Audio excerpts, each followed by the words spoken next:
और ऐसा पावन दिन में आइए सब लोग श्री राघवेंद्र सरकार का संकीर्तन करते हुए, मेरे तो आधार सीताराम के चरणारविंद, मेरे तो आधार सीताराम के चरण, मेरे तो आधार सीताराम के चरणारविंद, मेरे तो आधार सीताराम के मेरे तो आधार सीताराम के चरणारविंद, मेरे तो आधार सीताराम के, उसको बोलिए, राम के चरणारविंद, राघव के चरणारविंद, राम के गाउनु ओ राम के चरणारविंद, राघव के चरणारविंद, राम के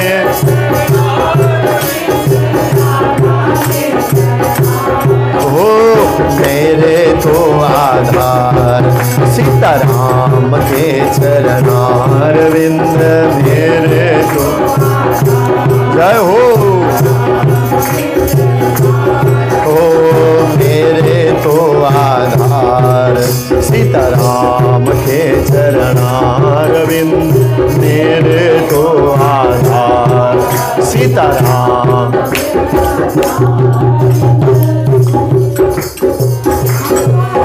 खाली बताऊ ना, यो बताऊ ना,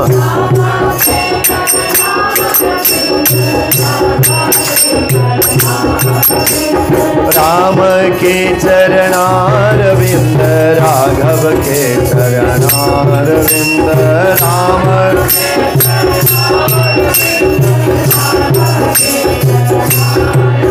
ओ राम के चरणारविंद, राघव के चरणारविंद, राम के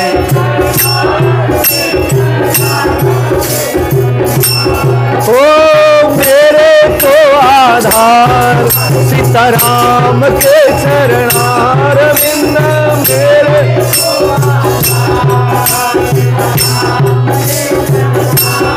ओ मेरे तो आधार सीताराम के चरणारविंद, मेरे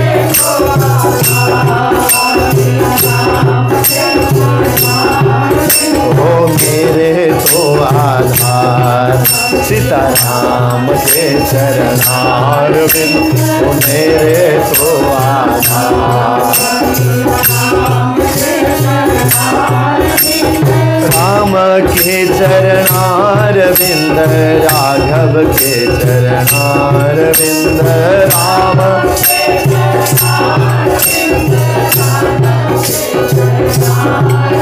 ओ राम के चरणारविंद, राघव के चरणारविंद, राम के चरणारविंद, मेरे तो आधार सीताराम के चरणारविंद, मेरे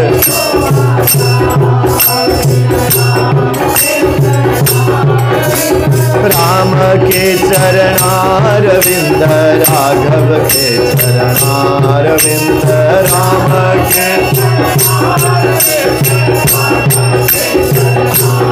ओ राम के चरणारविंद, राघव के चरणारविंद, राम के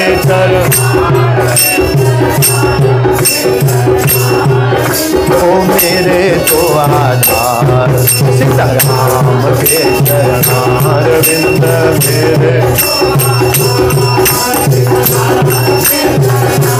ओ मेरे तो आधार सीताराम के चरणारविंद, मेरे तो आधार श्री राम जय राम जय जय राम, श्री राम जय राम जय जय राम, श्री राम सभी गाओ, श्री राम जय राम, ओ श्री राम जय राम जय जय राम, श्री राम जय राम जय जय राम, श्री राम जय राम जय जय राम, श्री राम जय राम, श्री राम जय राम जय जय राम, श्री राम जय राम जय जय राम, श्री राम जय राम,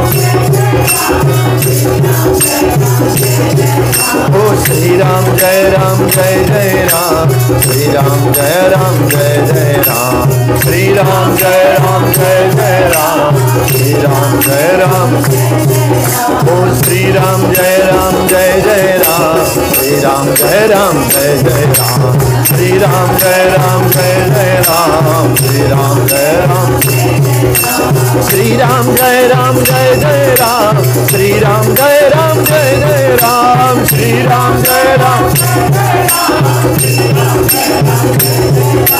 श्री राम जय राम जय जय राम, श्री राम जय राम जय जय राम, श्री राम जय राम, श्री राम जय राम जय जय राम, श्री राम जय राम जय जय राम। सीतारामचंद्र भगवान की, राजा रामचंद्र भगवान की, श्री पशुपतिनाथ भगवान की, काशी विश्वनाथ की जय। जय श्री राधे। नमः पार्वती पतये हर हर।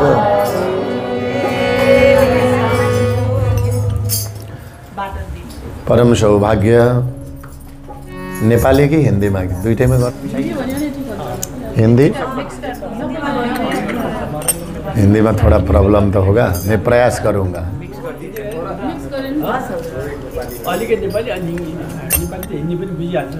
मेरो तो हिंदी पनि त्यस्तै हुन्छ, अब पुरै कम्प्लिट छैन, प्रयास गर्छु।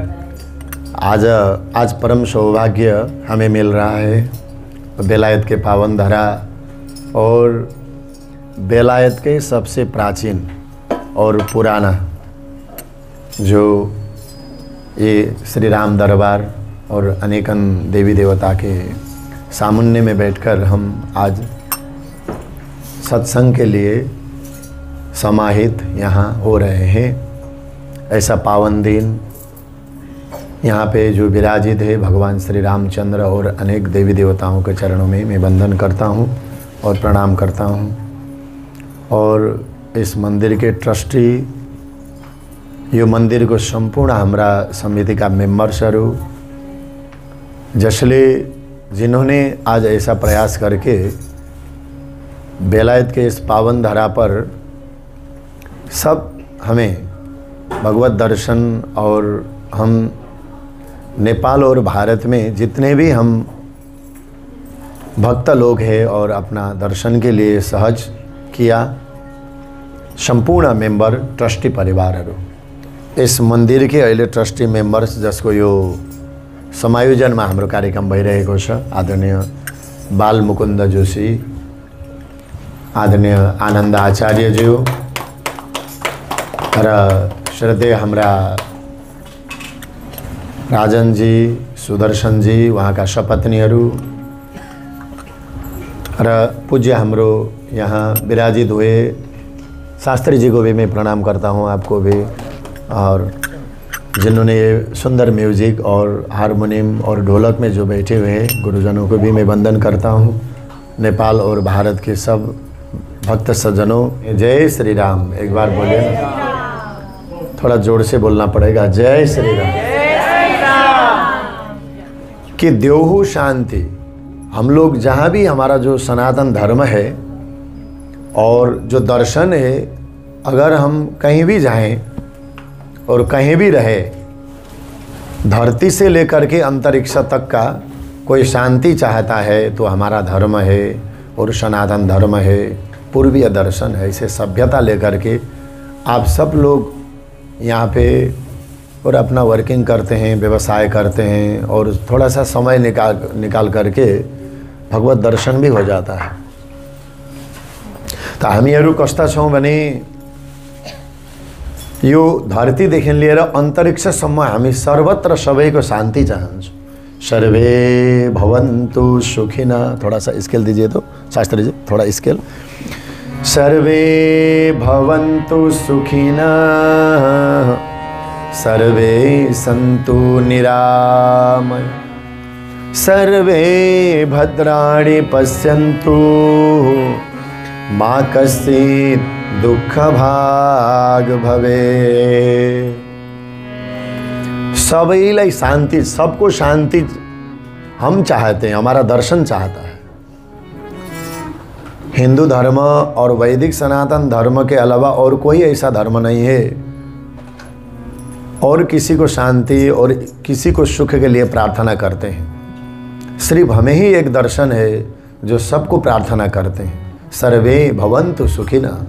ब्रह्मांड में जहाँ जो भी हो, एक कथा आपको सुनाऊंगा आज, जो कथा होगा कठोपनिषद को। एक चोटी जय श्री राम बोल दीजिए सब लोग, जय श्री राम। तो यहाँ पे नेपाली लोग भी ज़्यादा है और इंडियन लोग आप लोग भी हैं, तो इसीलिए थोड़ा थोड़ा नेपाली और थोड़ा थोड़ा हिंदी में कर रहा हूँ प्रवचन, जिसको भी समझ में आए। नेपाली लोग तो ऐसे हिंदी जानते भी हैं, है ना? हाँ, नेपाली जानते हैं, आ जाता है ना? हाँ, समझ तो आ जाता है, ठीक है। समझते हैं गुरुजी सब नेपाली। यो जुनी माहे कृष्ण, यो जुनी माहे कृष्ण, जे पार छो पार, अर्को जुनी हे कृष्ण, जन्मने न पार। यो जुनी माहे कृष्ण, जे पार छो पार, अर्को जुनी हे कृष्ण, जन्मने न पार। यो जुनी माहे कृष्ण, जे पार छो पार, अर्को जुनी हे कृष्ण, जन्मने न पार। अर्को जुनी हे कृष्ण, जन्मने न पार। यो जुनी माहे कृष्ण, देखा छो पार, अर्को जुनी हे कृष्ण, जन्मने न पार। यो जुनी माहे कृष्ण, जे पार छो पार, अर्को जुनी हे कृष्ण, जन्मने न पार। बहुत सुंदर है, ताली बजाइए ना एक बार इनके लिए। अब एक टुका गाऊंगा। यो जुनी माहे कृष्ण, जे खाइयो खाइयो।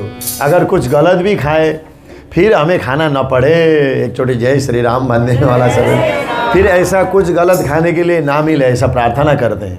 आहार शुद्धो सत्व शुद्धि, इसीलिए नेपाली में एक भजन है, यो जुनी माहे कृष्ण, जे खाइयो खाइयो, अर्को जुनी हे कृष्ण, के खाना न पारो। यो जुनी माहे कृष्ण, जे खाइयो खाइयो, अर्को जुनी हे कृष्ण, के खाना न पारो। यो जुनी माहे कृष्ण, जे खाइयो खाइयो, अर्को जुनी हे कृष्ण, के खाना न पारो। अर्को जुनी हे कृष्ण, के खाना न पारो। और एक अंतिम, इस बार तो हम बेलायत आ गए हैं, कोई नेपाल से आए, कोई बेला इंडिया से आए, किसी भी जगह से आए, और यहाँ से भी कहीं भी शिफ्ट हो जाएं, लेकिन भगवान से ऐसा प्रार्थना करें और अगला जन्म में हमें वैकुंठ में मिले। कहाँ मिले? वैकुंठ में। यो जुनी माहे कृष्ण, जा गयो जय। यो जुनी माहे कृष्ण, जा गयो गयो, अर्को जुनी हे कृष्ण, वैकुंठ जाइयो। अर्को जुनी हे कृष्ण, वैकुंठ जाइयो। यो जुनी माहे कृष्ण, बेलायत आइयो, अर्को जुनी हे कृष्ण, वैकुंठ जाइयो। अर्को जुनी हे कृष्ण, वैकुंठ जाइयो। गोविंद भगवान की। तो आज एकादशी के दिन भगवान से हम प्रार्थना कर रहे हैं कि अगला जो जन्म है जो इसके बाद में हमें वैकुंठ भी मिले, क्योंकि स्वर्ग से भी, स्वर्ग तो हम सब लोग को मिलता ही है, और स्वर्ग हमें अगर कोई फ्री में टिकट भी दे रहा है तो उसके लिए वो हमें जाना ना चाहिए। क्यों? क्योंकि वहाँ से सुख भोगने के लिए चले जाते हैं, और वैकुंठ भगवान के सामने में रख कर के वहाँ पे परमानंद के लिए चले जाते हैं। एक इस धरती में एक आदमी, कठोपनिषद में एक कथा है, कठोपनिषद में एउटा कथा छ, नचिकेता नाम गरेका एकजना बालक थिए, 10 साल का, 10 साल का, 10 वर्ष का एकजना बालक थिए जसको नाम थियो नचिकेता। उनका पिता को नाम थियो उद्दालक। जय श्री राम भनिदिनु तो एक बार सबैले जय श्री राम। और एक बार उनके पिता उद्दालक ने ऐसा सबसे बड़ा यज्ञ किया, जिस यज्ञ के नाम था विश्वजीत यज्ञ। क्या नाम था इस यज्ञ का? विश्वजीत यज्ञ। अभी तो वो संभव नहीं है, विश्वजीत यज्ञ। और विश्वजीत यज्ञ किए उद्दालक ने, और उनके से छोटे से 10 साल के बेटा थे जिसका नाम था नचिकेता। ये कठोपनिषद का कथा है, वो महाभारत में भी मिलता है कहीं कहीं, अलग अलग से, अलग अलग प्रकार के। और देखिए क्या हुआ, विश्वजीत यज्ञ में उद्दालक ने बड़े बड़े गौदान किए, लेकिन जो गौदान कर रहे थे, जो गौ की अवस्था था वो बहुत रुग्ण वृद्धावस्था के थे। सब बुढ़ी गाय थे ना, वृद्धावस्था के थे, चल नहीं पाती थी वो, और दूध भी नहीं देती थी। ऐसा गौदान कर रहे थे उद्दालक, और ब्राह्मण भी दान ले रहे थे। तो क्या हुआ, उनके 10 साल के जो छोटा बेटा था ना, वो बेटा आ गए और पिताजी ये क्या कर रहे हैं आप? हम जो है ना भगवान को दान करके खुश नहीं कर सकते हैं।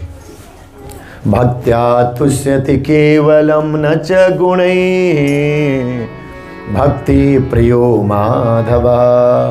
भगवान हमसे पाउंड, डॉलर, आईसी, एनसी कुछ नहीं चाहते हैं। भगवान हमसे क्या चाहते हैं? शुद्ध भक्ति, शुद्ध प्रेम। आप लोग राम दरबार में आए और हनुमान जी के सामने आए, पशुपतिनाथ जी के सामने में आए, कुछ फल फूल लेकर के तो आते ही हैं, उसके साथ साथ में शुद्ध प्रेम भी होना चाहिए, भक्ति भी होना चाहिए।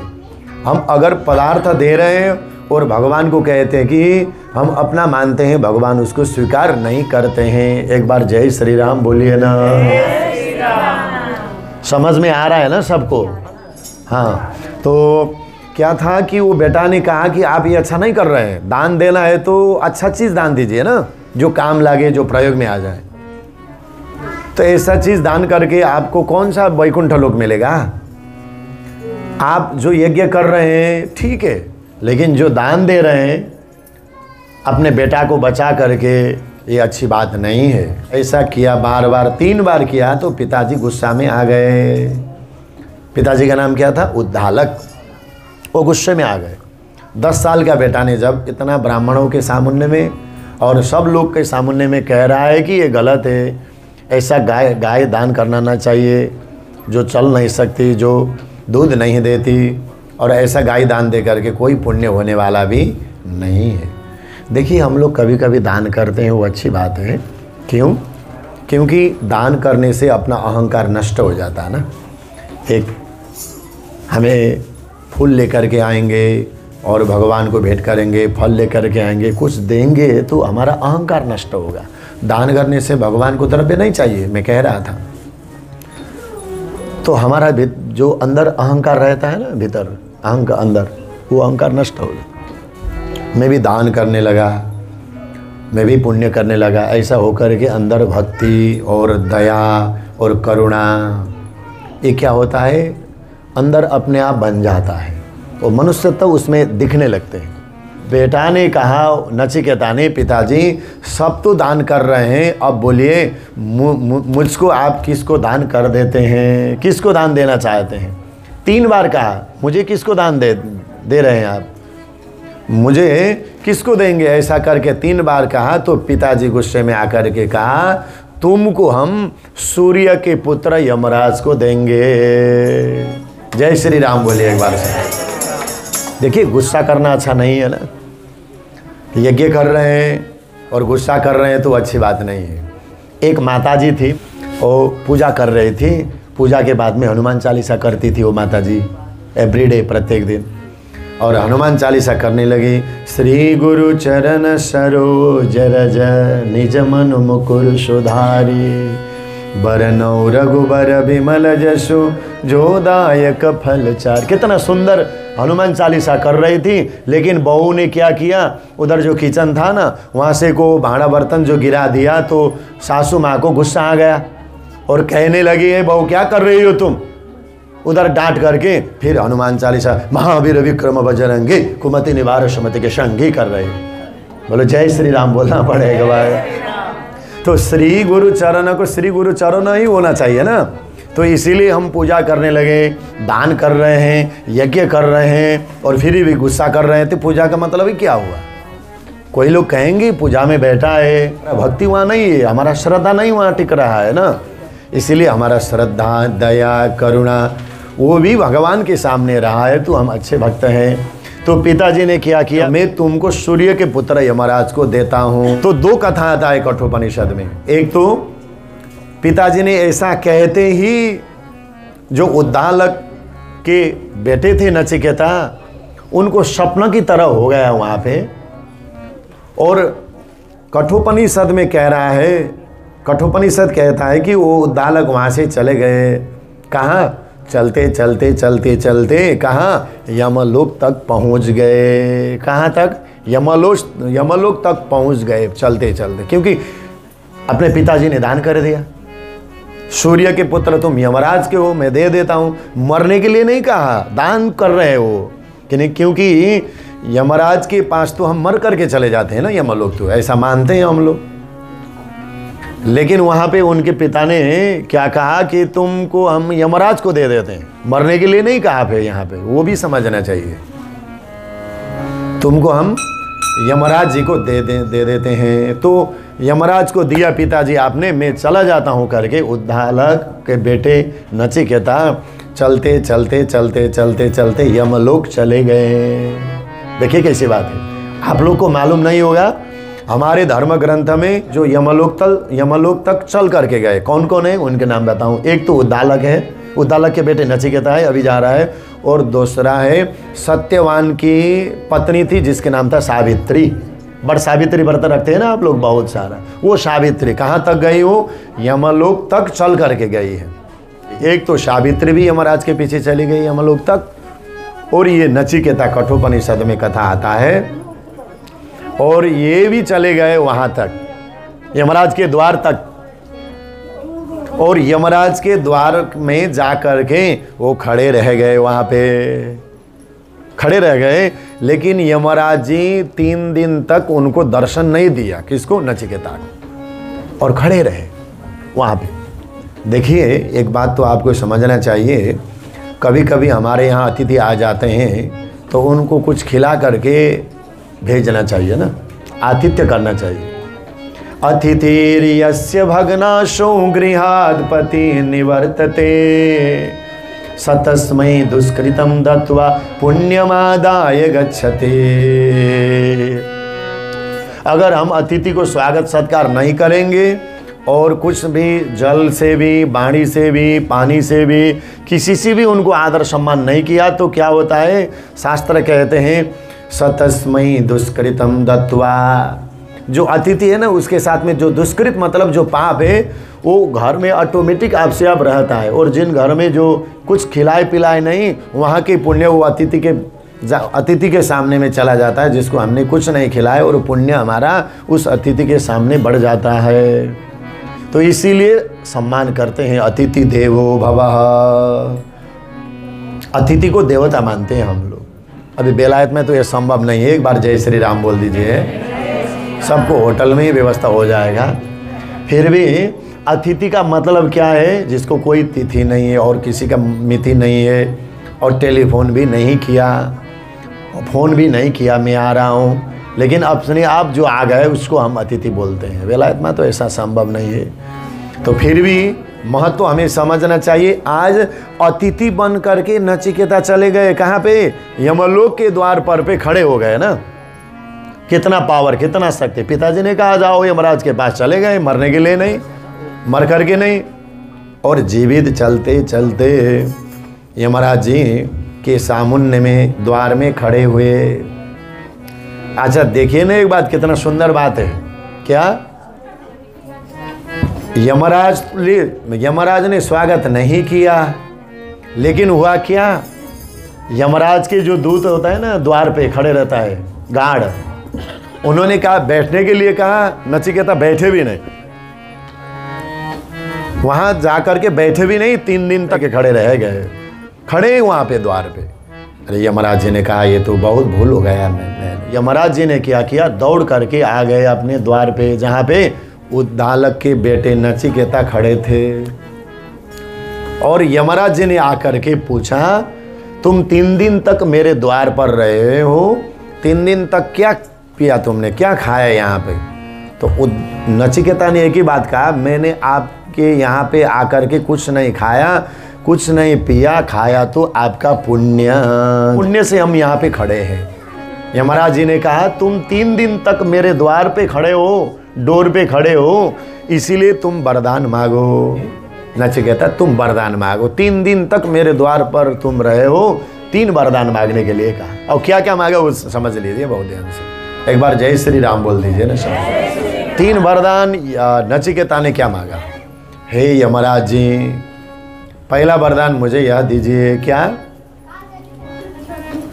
अब हम यहाँ से लौट करके फिर पिताजी के सामुन्ने में जा रहे हैं, मेरे पिताजी का क्रोध शांत हो। एक बार राधे राधे बोलना पड़ेगा। कोई बेटा मांगता है हमारा पिताजी का गुस्सा ना हो जाए, तो नचिकेता ने मांगा मेरा पिताजी बहुत गुस्सा करते हैं, मेरा पिताजी का गुस्सा शांत हो, क्रोध शांत हो, पहला वरदान मुझे वह दीजिए। तो दान कर रहे हैं हम, भक्ति कर रहे हैं भगवान के सामुन्ने में, फिर भी हम ही गुस्सा कर रहे हैं तो भक्त नहीं है, भक्त नहीं बन सकते ना हम। तो वहाँ तो गुस्सा नहीं करना चाहिए। कभी कभी हमारा एक आध काम बिगड़ जाता है, उसमें गुस्सा करे तो ठीक है, काम बिगड़ जाता है, बहुत सा नौकर है, अपने कर्मचारियाँ हैं, ऑफिस है, फैक्ट्री है, उसको संभालना पड़ा, कोई गलती कर रहा है तो थोड़ा सा डांट लेना पड़ेगा ना उससे। लेकिन हर वक्त भगवान के सामने में गुस्सा करके क्रोध करके क्या मिलना, भक्त तो नहीं बन सकते। तो पहला वरदान नचिकेता ने मांगा यमराज जी से, पहला वरदान ये दीजिए मेरे पिताजी को गुस्सा शांत हो, क्रोध शांत हो, कभी रूठे नहीं, ऐसा वरदान दीजिए। और पहला वरदान ये भी दीजिए, मैं जब लौट करके चला जाता हूँ वहाँ पे, तो पिताजी मुझको ये न समझे कि ये बेटा यमराज जी के पास में जा कर के आया।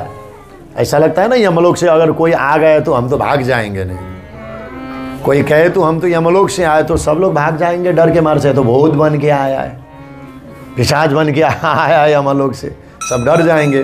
तो दूसरा वरदान, पहला वरदान में मुझे ये भी दीजिए पिताजी के क्रोध शांत हो, और जब मैं लौट करके जाऊंगा पिताजी को हर्ष होना चाहिए, मेरा बेटा आ गया, मेरा बेटा आ गया, स्वागत भी करे।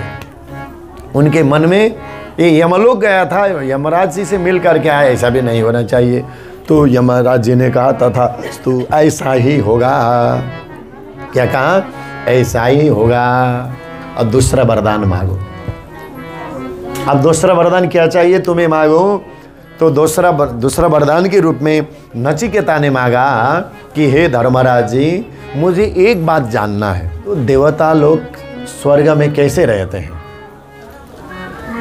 देवता लोग स्वर्ग में किस वजह से सुखी रहते हैं, किसी वजह से खुशी उमंग रहते हैं, उसका कारण क्या है। देखिए ना 10 साल का बेटा क्या क्या पूछने लगा, क्या क्या वरदान मांगने के लिए कह रहा है, लेकिन वरदान कुछ नहीं मांग रहा है। पिताजी का क्रोध शांत हो, ये वरदान नहीं है। देखिए ना अपने ये धरती में जो रहा है वो पिताजी को भी क्रोध शांत होने के लिए मांगा, और दूसरा पूछ रहा है कि जो देवता लोग स्वर्ग में रहते हैं किस वजह से, किस कारण से उन लोग खुशी उमंग में रहते हैं, इसका मूल कारण क्या है। उनको रोग नहीं लगता है स्वर्ग में, अमृत पीने को मिलता है, इसका वजह कारण क्या है। तो यमराज जी ने कहा बेटा, यमराज जी ने कहा देखो स्वर्ग में रहने वाले खुशी रहने का कारण अग्नि है। क्या है, अग्नि है। व्यापक चर्चा है कठोपनिषद में, ये थोड़ी देर में ये सत्संग में हम समझ नहीं पाएंगे। मूल कारण यह समझ लीजिए आप लोग अग्नि के माध्यम से ही देवता लोग खुश रहते हैं स्वर्ग में। तो एक अग्नि इस विद्या को जानने के लिए तत्पर हुए, तो यमराज जी ने अग्नि को नाम भी दिया, नचिकेता नाम के अग्नि नाम भी दिया। नचिकेता नाम की अग्नि भी है। अग्नि का बहुत नाम है हमारे यहाँ शास्त्र में। जैसे शादी करने लगते हैं, उस अग्नि का नाम अलग रहता है ना शादी विवाह में। और सत्यनारायण का पूजा करते हैं, उस अग्नि का नाम अलग होता है। अग्नि का नाम भिन्न अलग अलग होता है। तो एक अग्नि जो विद्या है उसका नाम है नचिकेता अग्नि विद्या। तो यमराज जी ने नचिकेता को बताया और तीसरा वरदान मांगने के लिए कहा। तो नचिकेता ने क्या मांगा, अब ध्यान से सुनिए। तीसरा वरदान बोले क्या? बोले तीसरा वरदान नचिकेता ने मांगा, हे यमराज जी मुझे यह जानना है, मरने के बाद, मृत्यु के बाद में आदमी कहाँ चला जाता है और आदमी मरता कैसे है। वो यमराज ने कहा, तुम क्या मांग रहे हो, क्या पूछ रहे हो, तुम्हारी ये प्रश्न लायक नहीं है। तुम्हारे इसकी वजह, तुम छोटे हो, क्या मांगते हो मांगो, ये मृत्यु के विषय में प्रश्न मत करना, क्योंकि ये तुम्हारी योग्यता के नहीं है। तुम 10 साल के हो, अभी मृत्यु को जान करके तुम्हें क्या फायदा है। कुछ मांगो, तुम जो मांगते हो वो हम दे देते हैं। नचिकेता ने कहा, जो मृत्यु के विषय में इतना गहन है, इतना रहस्य है, जो आप भी नहीं बताना चाहते, तो मृत्यु के ऊपर ही, मृत्यु मरने के बाद आदमी कहाँ चला जाता है वही बताइए। यमराज जी ने कहा, नचिकेता तुम भूल रहे हो, इस विषय में तुमको जान करके कुछ फ़ायदा नहीं हो। तुम 10 साल के हो अभी, तुम्हें क्या चाहिए, वरदान मांगो। क्या बेलायत के राज्य चाहिए तुम्हें, हम दे देंगे। बोलो गोविंद भगवान की। पासपोर्ट भी नहीं लगाना पड़ेगा और वीज़ा भी नहीं चाहिए। कहाँ के तुम्हें राज्य चाहिए बोलो। क्योंकि यमराज जी ने कह रहे हैं, यमराज जी कह रहे हैं नचिकेता को, तुम्हें मृत्यु के विषय में पूछना नहीं, इसके बदले में तुम्हें जो राज्य चाहिए, जो संपदा चाहिए वो हम दे देंगे, लेकिन मृत्यु के विषय में पूछना नहीं। तो नचिकेता को क्या हुआ, जो यमराज भी नहीं बताना चाहते मृत्यु के विषय में, तो मृत्यु तो अवश्य रहस्यमयी है। तो इसमें तो यमराज जी ने लोभ दिखाया, लालच दिखाया, तुम्हें पूरा ब्रह्मांड का राज्य चाहिए तो हम दे देंगे। मरने के बाद में योगियों और जो सिद्धि साधक लोग हैं, उनकी जो मृत्यु के बाद में जो लोक मिलता है वो लोग भी चाहिए तो हम दे देंगे मरने के बाद, लेकिन तुम्हें मृत्यु के विषय में बात करना छोड़ दो। कोई वरदान चाहिए तो वो वरदान मांगो। देखिए, 2 यमराज जी ने क्या किया, एक तो तुम्हें साम्राज्य चाहिए, वैभव चाहिए, वो हम दे देंगे। सुवर्ण, रत्न, हीरा, मोतिया, जितना भी तुम्हें लेना है वो ले लो, हम दे देंगे, लेकिन मृत्यु के विषय में पूछना नहीं। तो नचिकेता ने कहा, तो बहुत रहस्यमयी बात है मृत्यु का। तो क्यों? क्योंकि यमराज भी जिसको ज्ञान नहीं दे रहे हैं, अगर हमें इतना सौभाग्य मिल रहे हैं और यमलोक में आ गए हैं और यहाँ आकर के भी हम धन संपदा ले लेंगे तो उससे फ़ायदा क्या है, सदा तो नहीं रहेगा हमें। अब यहाँ जितने हम लोग देख रहे हैं ना, 100 साल के बाद में हम यहाँ कोई भी नहीं रहेंगे, है कि नहीं, बताइए ना, कोई नहीं रहेंगे ना। अब 80 साल 100 साल के अंदर हम यहाँ भी जितने देख रहे हैं कोई कुछ नहीं रहेंगे, फिर दूसरे लोग आ जाएंगे यहाँ पे। तो क्या हमारे पास सत्य है, हमारे पास रहेगा क्या? इसीलिए जो मृत्यु है ये तो बहुत बहुत बड़े बड़े योगियों की भी रहस्यमयी विद्या है। नचिकेता क्या चाहते हैं कि हमें इसीलिए संसार का जो भौतिक पदार्थ है, वैभव है, वो नहीं चाहिए, हमें मृत्यु के विषय में रहस्य बताइए।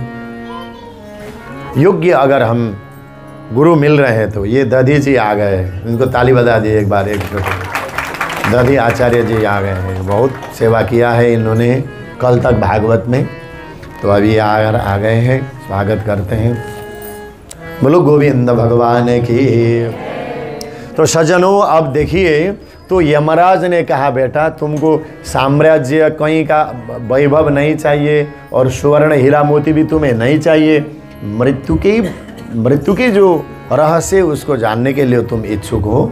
तो यमराज जी ने नचिकेता को मृत्यु के विषय में ज्ञान कराया था, एक 10 साल के बेटे को। हम लोग आत्मा है, शरीर है, फिजिकल रूप में जो शरीर दिख रहा है ना हमें, उसमें मेरा नाम कुबेर है, इनका नाम आनंद है, उनका नाम बाल मुकुंद है। आनंद के अंदर और सीता के अंदर और गीता के अंदर आपका नाम क्या है बहन जी? हाँ, अशुक, अशुक, हसु, हाँ हसु। देखिए वो तो हंसती रहे थे, एक बार ताली बजा दिया, पहले से ही हंस रहे हैं ना। जितने ठीक है इनका नाम तो, क्योंकि वो हसु है तो हंसती रहती है, वो पहले से ही मैं देख रहा हूँ उनका चेहरा पे वो हंसी। तो हर सदा सर्वदा तो हंस नहीं सकते, लेकिन हमारे अंदर जो है, जो भी नाम करके यहाँ पे बैठे हैं, हमारे अंदर आत्मा है। शरीर का नाम है, शरीर में रोग है, दुखालयम शाश्वतम, लेकिन हमारे अंदर क्या है? आत्मा है। अब यमराज जी ने कहा, देखो बेटा नचिकेता को, शरीर जो दिख रहा है ये बड़ी है, पांच भौतिक शरीर है। क्षितिज पावक गगन समीरा, क्षितिज पावक गगन समीरा, क्षितिज पावक गगन समीरा, क्षितिज पावक पंचरचितयः अधम शरीरा, क्षितिजल पावक गगन समीरा, क्षितिजल पावक गगन समीरा, पंचरचितयः अधम शरीरा, पंचरचितयः ओ क्षितिजल पावक गगन समीरा, क्षितिजल पावक गगन समीरा, पंचरचितयः अधम शरीरा, पंचरचितयः क्षितिजल पावक गगन समीरा, क्षितिजल पावक पंचरचितयः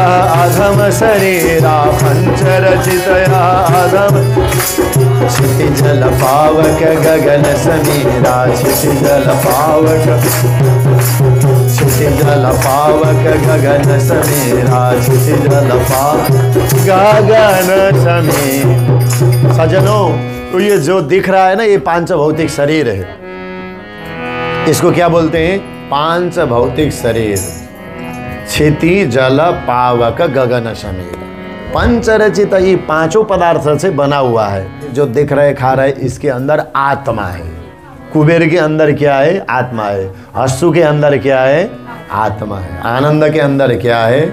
और राजन के अंदर क्या है? आत्मा है। वो हंसे भी ना हंसे, एक बार जय श्री राम बोल दीजिए ना सब। और सुदर्शन जी चक्र चलाए ना चलाए, तो उनके अंदर क्या है? आत्मा है। इसीलिए देख रहे हैं, खा रहे हैं, घूम रहे हैं, आनंद ले रहे हैं। लेकिन यहाँ से आत्मा अगर चला गया तो 24 घंटा के अंदर ये दुर्गंध निकलने लगता है। तो हमारे अंदर जो आत्मा है वो निकल जाएगा तो ये दुर्गंध निकलने लगता है। शरीर देखिए, कुबेर कहाँ चला गया? अब कोई नहीं रहा, क्योंकि हमारे अंदर आत्मा था, वो निकल गया। यमराज जी नचिकेता को बता रहे हैं, सामान्य बात नहीं है, आत्मज्ञान का बात है। और खाने पीने के बात तो आप लोग सब लोग जानते हैं, उस विषय में क्या प्रवचन करना है। देखिए, थोड़ा आत्मा के विषय जाने और परमात्मा के विषय में जाने, हम थोड़ा सा लाभ मिले, हम इसी के लिए तो यहाँ आए। बेलायत में अगर हमें सुविधा मिले, गाड़ी मिले, घर मिले, वो तो आप लोग वर्किंग करेंगे तो मिलेगा ही। सब लोग व्यवसाय बिजनेस कर रहे हैं, कुछ ना कुछ तो हो जाएगा। लेकिन आत्मा क्या है जो हम यहाँ पे आ रहे हैं, इसके अंदर जो आत्मा है वो आत्मा शरीर से निकल जाएगा तो ये शरीर कुछ से नहीं, नाम का भी नहीं रहेगा, किसी के लिए काम के लिए भी ये नहीं रहेगा। और जल्दी जल्दी इसको अगर हम दाह संस्कार करने नहीं ले जाएंगे तो यहाँ से दुर्गंध निकलने लगेगा। देखिए ना कितने ही लोग चले, थोड़ा छोटा सा, छोटा थोड़ा, अब ठीक। तो यहाँ से दुर्गंध निकलेगा। आया है सो जाएगा राजा रंग फकीर, आया है सो जाएगा राजा रंग फकीर, आया है सो जाएगा राजा रंग फकीर। कोई सिंहासन चढ़ी चला, कोई बधा जंजीर, कोई सिंहासन चढ़ी चला, कोई बधा जंजीर। श्री राम जय राम जय जय राम, श्री राम जय, गाइए श्री राम जय जय राम, श्री राम जय जय राम, श्री राम जय राम जय जय राम, श्री राम जय राम जय जय राम, श्री राम जय राम जय जय राम, श्री राम जय राम जय जय। सजनों, हम इसीलिए हमारे अंदर आत्मा है, इसीलिए हम कुबेर है, देवी है, सुदर्शन है, सब लोग हैं। हमारे अंदर आत्मा नहीं है तो कुछ नहीं है।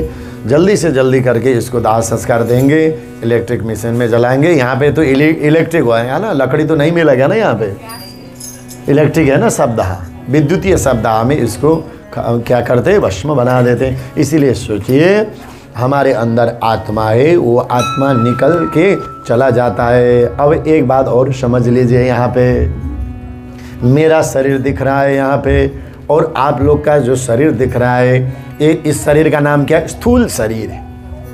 3 शरीर होता है, एक सूक्ष्म शरीर और कारण शरीर और स्थूल शरीर, 3 शरीर होता है ना। स्थूल शरीर जो दिख रहा है, आप हमें दिख रहे हैं और हम भी आप लोग को दिख रहे हैं, ये शरीर क्या है, स्थूल शरीर। और सूक्ष्म शरीर की बात मैं थोड़ी देर में करूंगा। दूसरा शरीर का नाम है कारण शरीर। कारण शरीर कहाँ तक जाता है, जहाँ हमारे बेटा लोग बेटी लोग जो दाह संस्कार करते हैं ना, बेटा बहू लोग, वहाँ तक चला जाता है कारण शरीर। सूक्ष्म शरीर क्या ये देख रहा है, स्थूल शरीर है। ये जो स्थूल शरीर दिख रहा है ये घाट तक के लिए, जो इसको 5 भौतिक शरीर है इसको मिला देते हैं, यहीं पे मिल जाएगा। और जो कारण शरीर है वो घाट तक चला जाएगा। और लेकिन यहाँ से जो जाने वाला है उसको शरीर का नाम है सूक्ष्म शरीर। क्या है नाम उसका, सूक्ष्म शरीर। अब यहाँ पाश्चात्य लोग कहते हैं मरने के बाद तो सब खत्म हो जाए, खत्म नहीं हो जाएगा। खत्म कैसे होगा, वहाँ पे हमारा एक सूक्ष्म शरीर है, सूक्ष्म शरीर जाएगा यहाँ से। जैसे मिट्टी का जो घड़ा होता है ना, किससे बनता है, मिट्टी से बनता है। और वो घड़ा को जब फूटता है टूटता है तो कहाँ समाहित हो जाता है, मिट्टी में चला जाता है। माटो को बिछौना माटो को सिरानी मिल्नु छ माटोमा बने रखा रानी, नेपाली में भजन। माटो को शरीर हो, माटोले नहीं बने को, मिल्नु छ माटो माने बने रखा रानी। और आखिरी में भी क्या होगा, वो मिट्टी में ही मिल जाएगा। मिट्टी का शरीर है, मिट्टी में मिल जाएगा। जो सूक्ष्म शरीर है वो सूक्ष्म शरीर शिव जी के ऊपर जितना जल चढ़ाया और राम जी को जितना तुलसी पत्र से अभिषेक किया और हनुमान जी का चोला चढ़ाया, वो सब जो पुण्य है वो सूक्ष्म शरीर के साथ में रहते हैं। इसलिए बहुत ये नॉलेज होना चाहिए हमें। स्पिरिचुअल हमारा आत्मा ज्ञान मतलब ये, आध्यात्मिक ज्ञान मतलब सूक्ष्म शरीर के लिए हम पुण्य कर रहे हैं, ये शरीर के लिए नहीं। इसलिए कि कभी शुगर हो जाता है, कभी थायराइड हो जाता है शरीर का, ये तो होने दीजिए, उसके लिए औषधि करना पड़ेगा, उपचार करना पड़ेगा, ठीक हो जाएगा। लेकिन जो सूक्ष्म शरीर है इसी के अंदर जो पुण्य रहता है, जो हम पाप करते हैं सूक्ष्म शरीर के साथ में और पुण्य करते हैं सूक्ष्म शरीर के साथ में।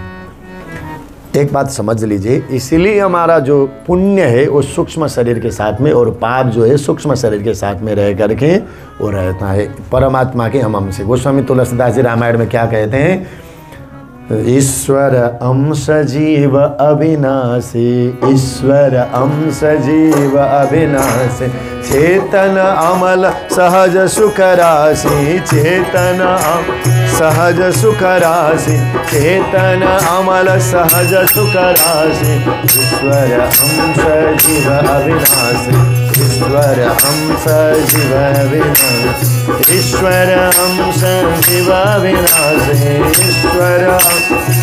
कोई कहते हैं हम भी ब्रह्म है, हम ब्रह्म नहीं है, ब्रह्म के अंश है, परमात्मा के अंश है हमें। क्यों, क्योंकि ब्रह्म कभी डकैत नहीं करता है, ब्रह्म को कभी शुगर नहीं होता है।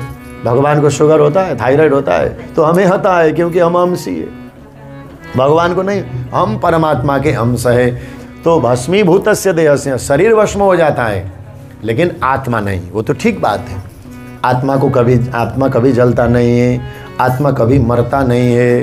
क्यों, कैसे समझे गुरुजी इस बात को, तो एक दर्पण रखिए, आप मिरर रखिए और मिरर के ऊपर और मिरर के सामने जा कर के आप अपना चेहरा दिखाइए।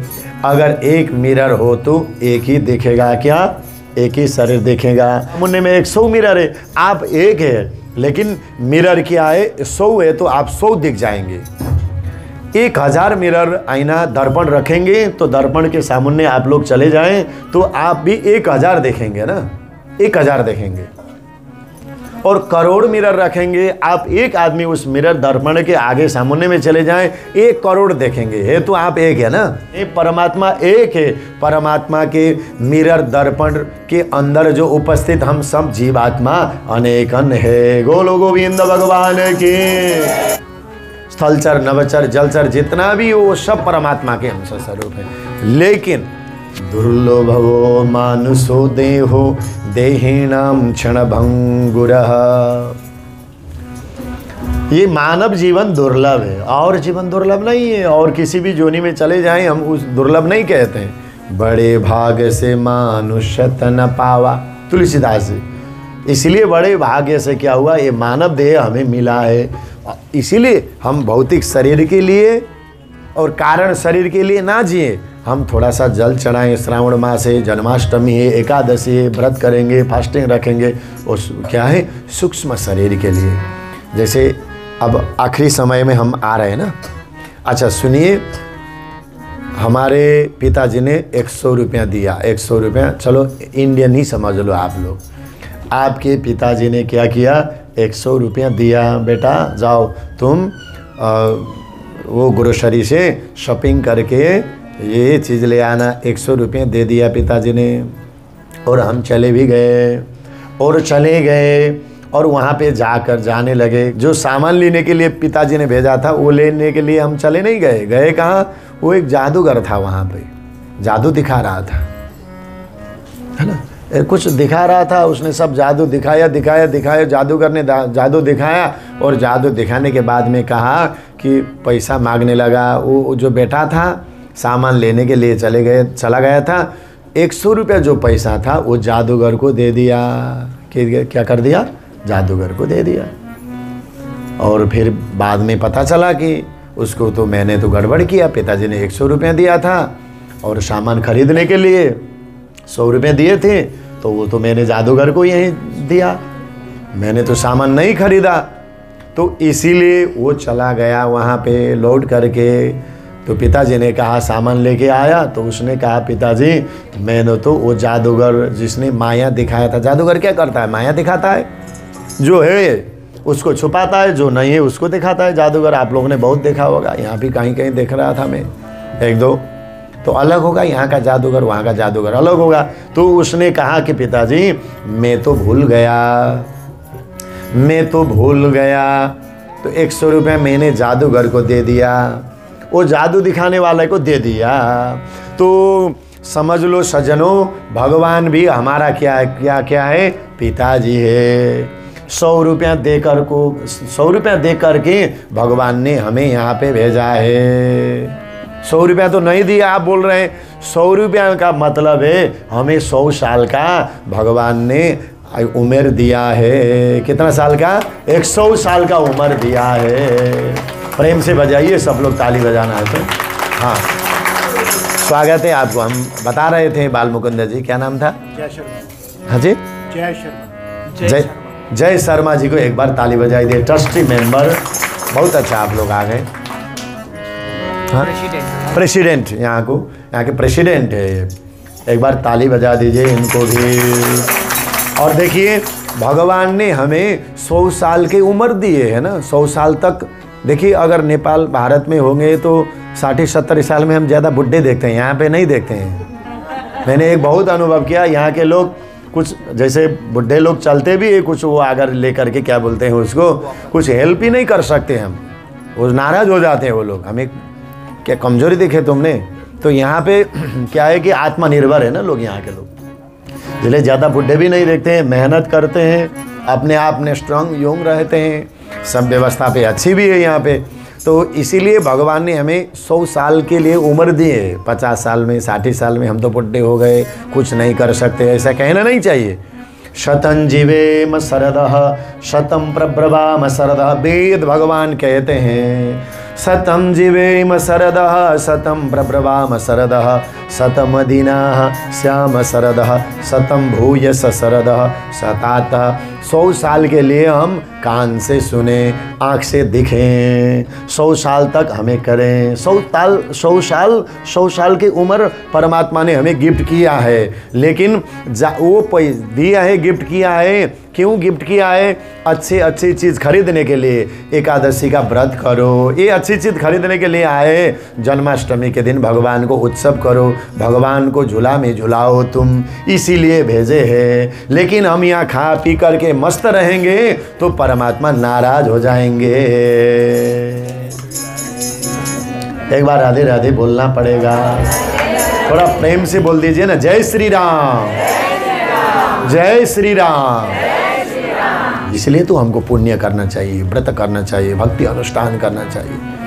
आज देखिए कितना आनंद हुआ यहाँ पे। अंदर आते ही भगवान के सुंदर दरबार में सब सजे हैं। यहाँ पे भगवान को आप लोग ने सजाया है।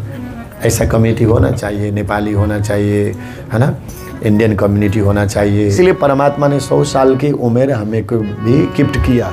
परमात्मा ने हम घर बनाते रहे और गाड़ी चढ़ते रहे, अपना चॉइस करते रहें, लेकिन परमात्मा को नाम न लें और कोई पुण्य भी नहीं करें तो भगवान को क्या जवाब देंगे हम लोग? आखिरी में बताइए, मैंने 100 साल की तुमको उम्र दिया था, क्या किया बताओ बेटा? भगवान ने पूछते हैं हमें, तो उस समय क्या बताने, कुछ नहीं। इसीलिए नेपाली में एक भजन है, बल्ल बल्ल पाए को मनुष्य को चोला, बल्ल बल्ल पाए को मनुष्य को चोला, यमराजले सोधे भने के बताउने होला, बल्ल बल्ल पाए को मनुष्य को चोला, यमराजले सोधे भने के बल्ल बल्ल पाए को मनुष्य को चोला, बल्ल बल्ल पाए को मनुष्य को चोला, यमराजले सोधे भने के बताउने होला, यमराजले सोधे भने के बताउने होला। गोविंद भगवान की। बहुत बहुत बहुत पुण्य से ये शरीर मिला है और पुण्य करने के लिए फिर बाद में बताएंगे। यमराज जी पूछेंगे, भगवान पूछेंगे तो क्या किया? कुछ नहीं, मंदिर नहीं गया, राम मंदिर नहीं गया, बेलायत में जन्माष्टमी उत्सव में दर्शन नहीं किया। तो इसीलिए भगवान के ऊपर जितना प्रार्थना करते हैं वो सूक्ष्म शरीर के साथ में, स्थूल शरीर नहीं। ये बड़ी तुम्हें यहीं पे जला देते हैं, यहीं पे राख हो जाता है ना, ये बड़ी यहीं पे राख हो जाता है, यहीं पे ख़त्म हो जाता है, लेकिन सूक्ष्म शरीर के अंदर रहता है। उसी की पुण्य से वजह से हम परमात्मा के द्वार तक, परमात्मा के साथ तक हम रहेंगे। इसीलिए परमात्मा भी अगर हम गलत काम करते रहे फिर गलत जुनी ही 84 लाख जुनिया यहाँ पे वो शरीर मिलता रहेगा। पुनरपि जननम पुनरपि मरणम पुनरपि मरणम जननी जठरे शयनम। इसी वजह से भगवान ने हमें शरीर पुण्य करने के लिए, सत्कर्म करने के लिए ही मानव देह को गिफ्ट किया है परमात्मा ने। अच्छा बताइए ना, आप लोग कर्म पहले करेंगे या फल आपको पहले चाहिए? बताइए तो क्या चाहिए आप? अच्छा, आप लोग कर्म करेंगे या फल चाहेंगे? पहले कर्म करेंगे ना। ताली बजा दीजिए ना, बहुत कितने अच्छे लोग हैं आप। इसीलिए हम यहाँ आकर के तो वही देखेंगे, पहले कर्म करना चाहिए, फल बाद में ही हमें अपने आप मिलेगा। इसी वजह से कर्म के बगैर हमें फल नहीं मिलता है, ये तो मालूम है ना सबको। कर्म करने के लिए तो यहाँ है, फल तो मिल रहा है, इसीलिए कर्म करेंगे तो फल हमें अपने आप मिलेगा। ये मानव शरीर भी क्या है? कर्म का परिणाम तो है। इतना सुंदर शरीर मिला है तो ताली तो बजाना पड़ेगा।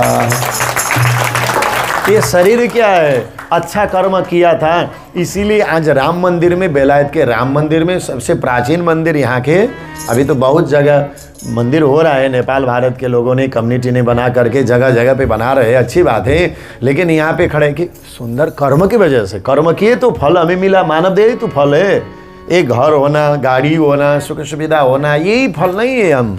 इसी से भगवान ने गीता में कहा है, जो मानव देह अच्छा मिला ये भी पूर्व जन्म के सुकृत कर्म के अनुसार ही मानव देह मिला। इसको फल हमें मिल रहा है, अच्छे अच्छे सत्संग मिल रहा है, गुरुओं को दर्शन हो रहा है, अच्छा शरीर, अच्छा कर्म किया था इसलिए देह मिला। कभी कभी हम अच्छी जागीर नहीं मिला, नौकरी नहीं मिला तो परेशान होना नहीं चाहिए। मानव देह है, मानव देह है, ये शरीर भी सुकृत कर्म का फल है। तो कुछ नुकसान हुआ, कुछ चला गया तो इसी में हम लोग परेशान हो जाते हैं। परेशान होना नहीं चाहिए। और कहते हैं मुझे तो बहुत टेंशन में है। टेन मतलब 10 हुआ। और सन सूर्य सन, हाँ ध्यान सन कि बेटा हाँ, एक बार राधे राधे बोल देने ना सब ही जाना। तो टेंशन, अब सूर्य भी ले, टेंशन में हूँ, टेंशन में हूँ, 10 मतलब 10, एक सूर्य है ही है ऊपर और 10 सूर्य चमकने लगेगा तो टेंशन में तो होगा ही होगा। बोलो गोविंद भगवान की। तो इसीलिए देखिए परेशान होना नहीं चाहिए। अच्छा कर्म किया है हमने, फल मिल रहा है। मानव देह नेपाल और भारत आप लोग को बताएं, पशुपतिनाथ वहीं है और शालग्राम भगवान वहीं नेपाल में मिलते हैं। और देखिए सब भारतवासी को ये समझना भी चाहिए, जितने भी देवस्थल है सिर के रूप में भगवान नेपाल में है। चाहे गंडकी हो, चाहे पशुपतिनाथ हो, सिर मानते हैं। नय पाले सिरो भाग देव पशुपति विभुम। 12 ज्योतिर्लिंग भारत में है ना, पशुपतिनाथ नेपाल में है। 12 ज्योतिर्लिंग आप लोग दर्शन करने जाएं, कहीं क्या पंडा क्या बोलते हैं, पंडे लोग गुरुजन क्या बोलते हैं, नेपाल हो आए नहीं, पशुपतिनाथ गए हो नहीं। क्यों? क्योंकि पशुपतिनाथ सिरोभाग है।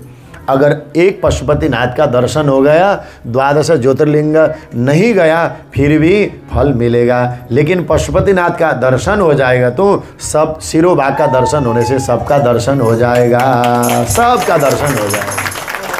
शालग्राम होने से देखिए पुण्य स्थल नेपाल और भारत में। मैंने एक बार इस भागवत में भी कहा था, भगवान का जितनी अवतार होता है वो नेपाल और भारत में। बेलायत में कृपा तो बेलायत के लोग को भी करते हैं, अफ्रीका के लेके अंदर भी परमात्मा रहते हैं। ऐसा नहीं है कि परमात्मा, भगवान अधिकतर ज़्यादा अवतार कहाँ लेते हैं, और नेपाल भारत में अवतार और किसी देश में नहीं हुआ। क्यों?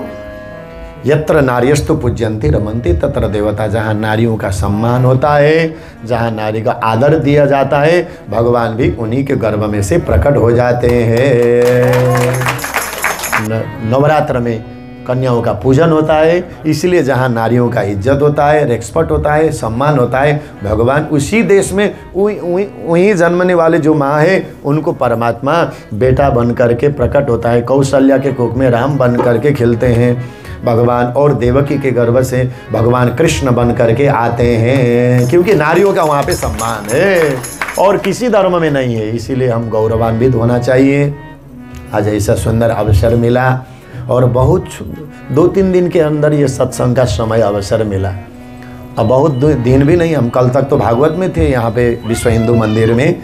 तो आज जो सत्संग आप लोग इतना भव्य सभ्य उपस्थित हुए, सब लोग को बहुत बहुत साधुवाद। ऐसा सत्संग यहाँ पे होता रहे।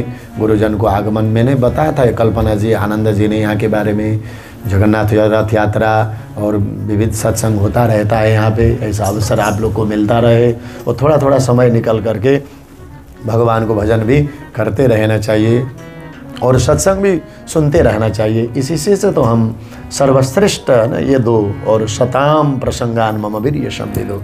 सत्संगी भगवान को पाने के लिए एक अवसर है। सत्संग एक बहाना है जो परमात्मा से हम मिल सकते हैं। पूजा पाठ धर्म कर्म ये तो इतना लंबा चौड़ा विधि विधान है।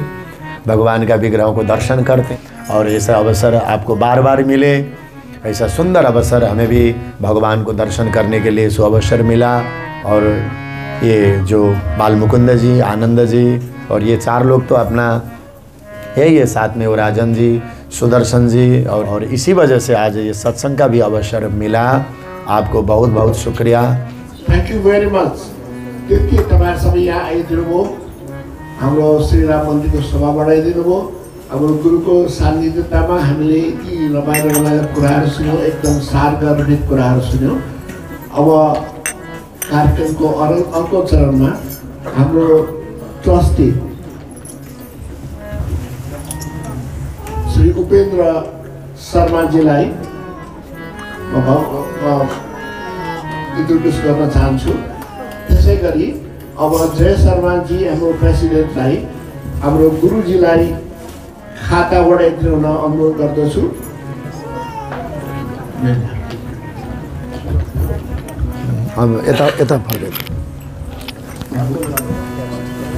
हाम्रो भाइस प्रेसिडेन्ट कासा पनि हुनुहुन्छ। कासाकै हात लगाई। हाँ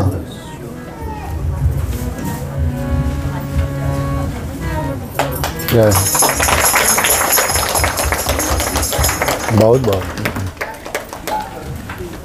धन्यवाद गुरुजी। तो हम लोग हाँ प्रेसिडेंट प्रेसिडेंट, ठीक, थैंक यू सो मच। जय श्री राम। जय श्री राम। सबसे प्रथम गुरु महाराज जी को प्रणाम, हमारे पंडित नाथीलाल जी को शत प्रणाम, हमारे बीच में उपस्थित हमारे बड़े भाई और कमेटी के दिशा निर्देश राम मंदिर को देने वाले उपेंद्र शर्मा जी, वाड्रा फैमिली आई हुई है, हरी भाई आए हुए हैं, सुकेश जी हैं, हमारी बहन जी हैं, सभी को बहुत बहुत प्रणाम। और जैसा मैं सबसे पहले तो अपने आप से ही माफ़ी मांगता हूँ कि मैं लेट हो गया और महाराज जी का जो इतना बढ़िया संदेश, जो सनातन का संदेश है, जो थोड़े से समय के अंदर मैंने ग्रहण किया, वो अगर मैं समय पर आता तो काफ़ी कुछ लर्न करने को मिलता, सीखने को मिलता। मैं क्यों कह रहा हूँ ये, मैं आपको सनातन की प्रगाढ़ता के बारे में बताता हूँ कि ये महाराज जी सनातन को बिलोंग करते हैं, although he comes from Nepal. हमारा भारत का सनातन का एक अभिन्न अंग है। ये जो महाराज जी ने जितना भी उपदेश दिया, जितना भी प्रवचन किया, वो आप सब लोगों ने सुना हुआ है, आप लोग जानते हैं। और जब जब ये ऐसे गुरु लोग हमारे बीच में आते हैं तो ये हमारे को उस चीज की पुनरावृत्ति करने के लिए, अच्छे कामों की पुनरावृत्ति करने के लिए जागरूक करते हैं, हमारे को दिशा निर्देश देते हैं। ये जो इन्होंने बोला कि हमारा सूक्ष्म शरीर है, भागवत गीता के अंदर से ये प्रसंग लिए गए हैं, कैसे हमारा शरीर, इन्होंने बोला सूक्ष्म शरीर, बाहर का जो शरीर है स्थूल शरीर है, हाउ इट वर्क्स, कैसे हमारे को ईश्वर ने 100 साल की आयु दी है। वो किस लिए दी है कि ये जो हमारा स्थूल शरीर है, इसने तो चले जाना है, इसको तो हम यहाँ पर चला देते हैं, इसके अंदर जो सूक्ष्म शरीर है वो कैसे है, उसकी संरचना। ये Sanatan, I am very proud of our Sanatan. हमारे महाराज जी आपको बताते हुए मेरे को बहुत गर्व महसूस हो रहा है कि हमारे साउथ ईस्ट एशिया के अंदर, आप नेपाल चले जाएं, आप इंडोनेशिया चले जाएं, आप मलेशिया चले जाएं, हर एक जगह पर सनातन फैला हुआ है। और हमारे में से ज्यादातर लोगों को ये भी नहीं मालूम है, पर ये एक हमारे पास प्रमाणिक तथ्य है कि गुरु जी हैं, नेपाल से हैं, और हमारे बीच में संबंध कितना गहरा है। जो चीज इन्होंने बताई है वो हम सब लोग जानते हैं कि स्थूल शरीर है और इसकी संरचना कैसे है। उसके अंदर इंद्रियों के साथ ये हमारी ये कमांड लेती हैं।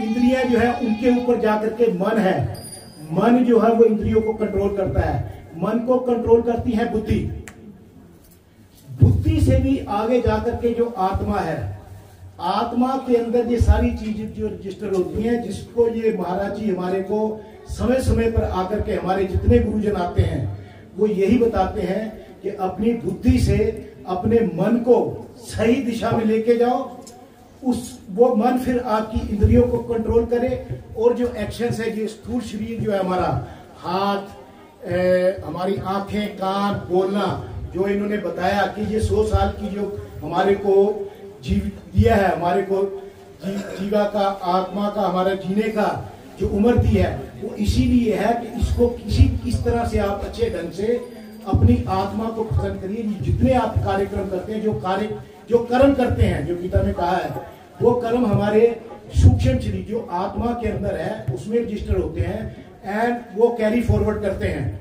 जो आपके जन्म में, जो आप 84 लाख जन्म का इन्होंने महाराज जी ने हमारे को दोहराया, बताया, आप सब लोगों को मालूम है कि 84 लाख जन्म हम लेते हैं, तो कैसे ये हमारे कर्म लेकर के जाते हैं।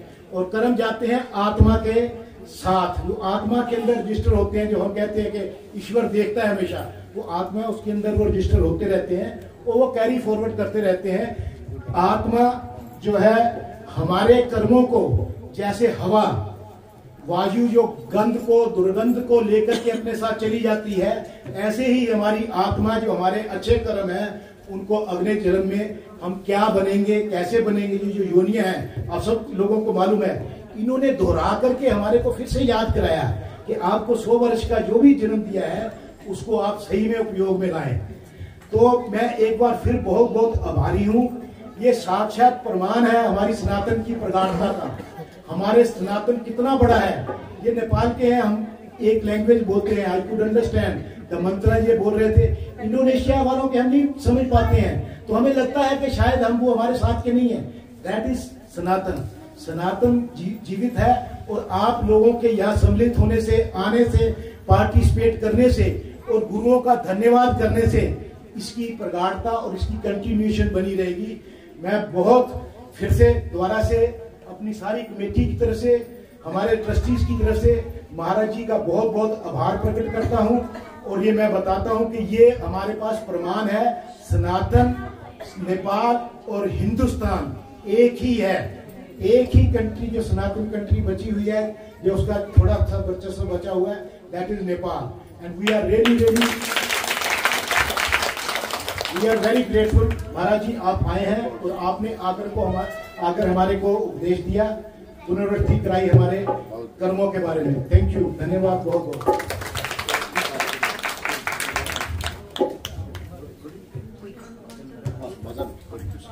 बहुत सुंदर भाव, बहुत सुंदर आवाज। हमारे इतना सुंदर प्रेसिडेंट, एक बार ताली बजा दिए इनके लिए भी, और हमें भी इतना सम्मान दिए और सत्संग के शुभ अवसर मिला। मैंने हिंदी में इतना लंबा प्रवचन आज ही किया है, आज ही किया, लेकिन हिंदी का इतना अभ्यास नहीं है। आज भगवान को वाणी पवित्र करने का अवसर मिला और आपने इतना तारीफ किया और मेरा नाक तो और बड़ा है और ऊंचा होने लगे। तो गोविंद भगवान की। तो आइए अब सब लोग, कौन सा हनुमान चालीसा में, कौन सा लय में आप? श्री गुरु चरण सरोज रज निज मन मुकुर सुधार, वरनौ रघुबर विमल जसु जो दायक फल चारि, बुद्धिहीन तनु पवन कुमार, बल बुद्धि विद्या देहु मोहि, हरहु कलेश विकार। जय हनुमान ज्ञान गुण सागर, जय कपीस तिहुँ लोक उजागर, राम दूत अतुलित बल धामा, अंजनी पुत्र पवन सुत नामा, महावीर विक्रम बजरंगी, सुमति निवार सुमति के संगी, कंचन बरन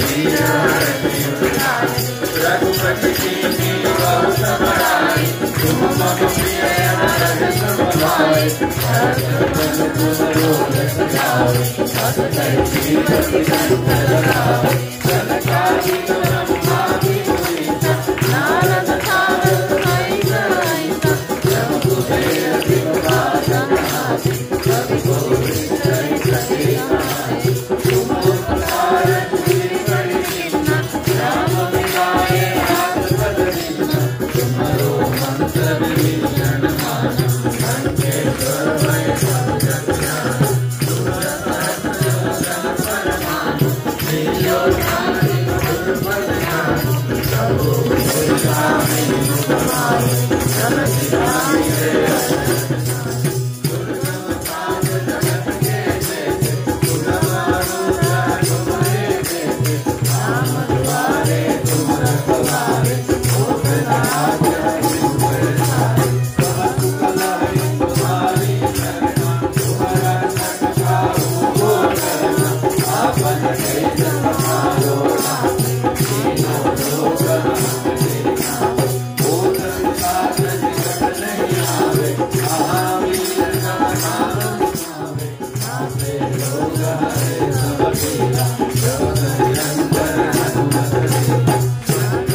Hare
सीता सहित हृदय रस हो सुलभ हो। श्यावर रामचंद्र की जय, पवन सुत हनुमान की जय। जय श्री राम जय जय सिया राम, जय सिया राम जय जय सिया राम, जय सिया राम जय जय सिया राम, जय सिया राम जय जय सिया राम, जय सिया राम जय जय सिया राम, जय सिया राम जय जय सिया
बहुत बहुत साधुवाद। तो बहुत बहुत साधुवाद आप सब लोग को उपस्थित हुए और प्रणाम करते हुए। आरती का समय हो गया है और शास्त्री जी गुरु जी क्या कुछ कह रहे हैं? आरती के कुछ समय के लिए टाइम हो गया।